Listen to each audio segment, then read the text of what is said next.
Hi everyone, welcome to our Foundation Table Talk vlog. We're excited again to bring you a great topic from one of our professional experts here, Attorney David Streese. Today we're going to be talking about asset protection. So David, let's start there. What exactly is asset protection? So I like to look at asset protection as having two goals. The first of which is how can we protect your assets from your own threats? That could be long-term care spend down, nursing home, assisted living. It could also just be creditors. For example, I have some clients, doctors, dentists that are in liability-focused careers, and they want to safeguard some of their assets if there would be potential liability associated with that. The other goal of asset protection is what can we do to protect your assets when you pass away for your beneficiaries? And that could be from divorces, creditors, lawsuits, long-term care, even something like substance abuse, or being influenced by some third party. So those are really the two focuses, if you will, of asset protection in my practice. Okay, so asset protection really is part of estate planning. Absolutely, it's a big part of my job as an estate planner, and really when I think of what I do, aside from helping my clients avoid probate and plan for taxes, really the third biggest thing is protecting assets. How can we safeguard their wealth, whether it be for their spouse, whether it be for their kids, maybe for an eventual charity. So it's a big aspect of estate planning. We've talked about this before, but is this something that I can do on my own, or do I need an attorney to actually do this properly? Asset protection planning is very difficult, and we're typically accomplishing that through a trust of some sort, whether a trust that springs up for one of your beneficiaries after you pass away, or if we're looking to protect your own assets, we would typically do that through an irrevocable trust, and those aren't the types of things that you can really establish on your own. That's really where you would seek a competent estate planning attorney to help you do that sort of planning. You talked about an irrevocable trust. I'm assuming then there must be a revocable trust, and what's the difference? Yeah, good question. So a revocable trust is more of a will substitute, all right? So it's a way to keep your assets out of probate. It doesn't really give you any protection because you can't have your cake and eat it too, all right? So to protect your assets from, for example, long-term care or creditors, we typically have to establish a trust that's irrevocable, meaning that you can't revoke or amend it, okay? You can, under most circumstances, serve as trustee, so you're still in charge of the trust assets. And you can even reserve some powers, like the ability to change where the assets go when you pass away, maybe even who's going to serve as trustee after you. But generally speaking, you can't change anything else about the trust document. And that's one of the elements for it to adequately protect if there would be a claim, whether long-term care, creditors, whatever the case may be. So let's imagine, just hypothetically, my dad is really failing in his health. He has some money saved, and if he has to go to an assisted living facility, we're assuming he should spend his own money on that care, or is that something he should be protecting and let somebody else pay?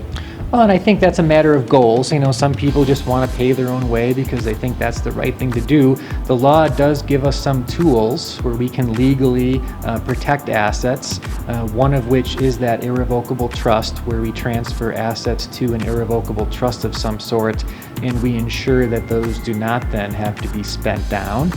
There is a 5-year look back though, so you have to set up that sort of trust and fund it at least 5 years before you would need long-term care. Otherwise, you are penalized for making that, we call it a divestment, basically giving up your assets with the intent of qualifying. So there is a look back period. You have to do this sooner rather than later. Now, some people are really concerned about asset protection because they don't want somebody else to take that money from them. But what if they set up an irrevocable trust and they never need assistance or nursing home care? What happens with that trust then when they were protecting the assets, but they don't really need to protect them? Right, and at the end of the day, when you pass away, even if you didn't need to protect those assets, the trust then is distributed to whoever you set forth your beneficiaries to be. So it could be your children, it could be a charity, so it passes to them at that point. And if the trust is properly drafted, we can also get protection for them as well. So if they would be in a bad place, maybe they're now in a long-term care facility, or maybe they're in the middle of a lawsuit, we can keep their shares protected through that trust. So that protection continues even after you pass away if the irrevocable trust is properly designed. So this might be an oversimplification, but if you create an irrevocable trust, yeah, you can protect your assets from a facility, but you ultimately are still getting them where you want them to go. Correct. And a lot of times when clients come to me and they want to set up an irrevocable trust, we actually pay even the assets that are outside of the trust into that trust when they pass away. So that way it goes exactly where they want it to go, and we also get some of that protection for their beneficiaries as well. So even if you don't need the protection for yourself, the irrevocable trust can do a lot of other planning. Now, David, I've also heard references to Medicaid and Title 19. How does that all fit in?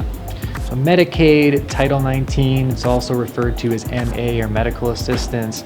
It's all really the same program, which is when the government steps in and pays for your long-term care once your assets are depleted. And that's one of the goals of this irrevocable trust type planning, is to remove your resources so that those don't have to be spent down to qualify for Medicaid, Title 19, medical assistance, whatever you want to call it. So you can protect your assets, maybe make sure that they're then passed on to your loved ones, and still have your healthcare costs paid for just by the government then. That's correct. Okay. But this does sound kind of complicated. You're talking trusts, different kinds of trusts, different goals. This sounds like I need a professional to really help me. Absolutely. And there are some estate planning attorneys themselves that won't even do Medicaid type planning. It used to be that was only elder law attorneys. I think that distinction is eroding, but there's even certain estate planning attorneys that specialize just in Medicaid planning. So you want to find the right professional. This is a pretty complicated area. The Medicaid rules are pretty convoluted, and they're pretty complicated, and you want someone that knows exactly what they're doing. Is it a fair statement to say whatever situation your client is in, each client is probably unique in their own needs? I would say that. I mean, there's common goals.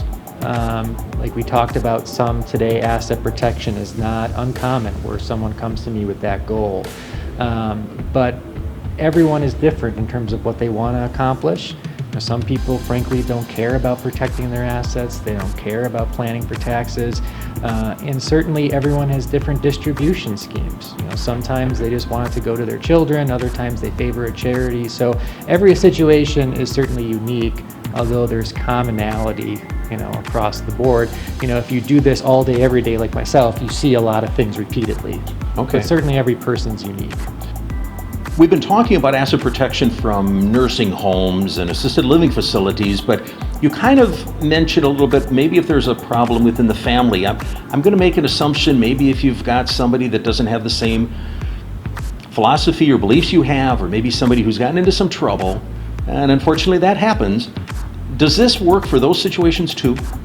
So we would use a trust for that situation, but it's a trust that would come into the equation after you pass away.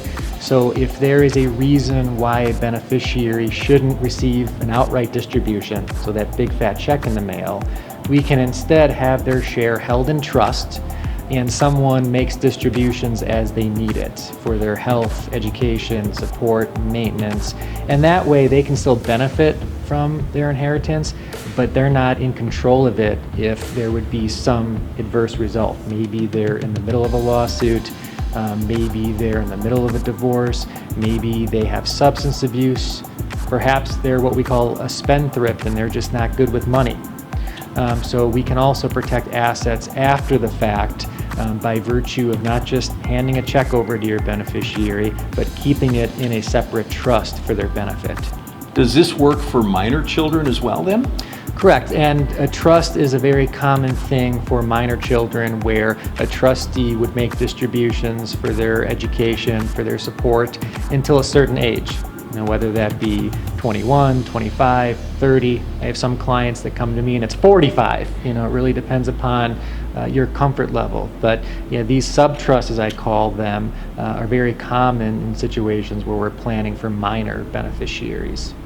So we really are talking about protecting your assets to accomplish your ultimate goals. Correct. As I said at the beginning, asset protection is one of the most common questions I think we get in this field. And you've introduced some very good information, but I get the feeling there's a whole lot more we should be talking about, especially with trusts. Would you be willing to come back maybe for another episode so we can just talk about the trusts and how that all works within the estate plan? I would love to. Let's plan on that.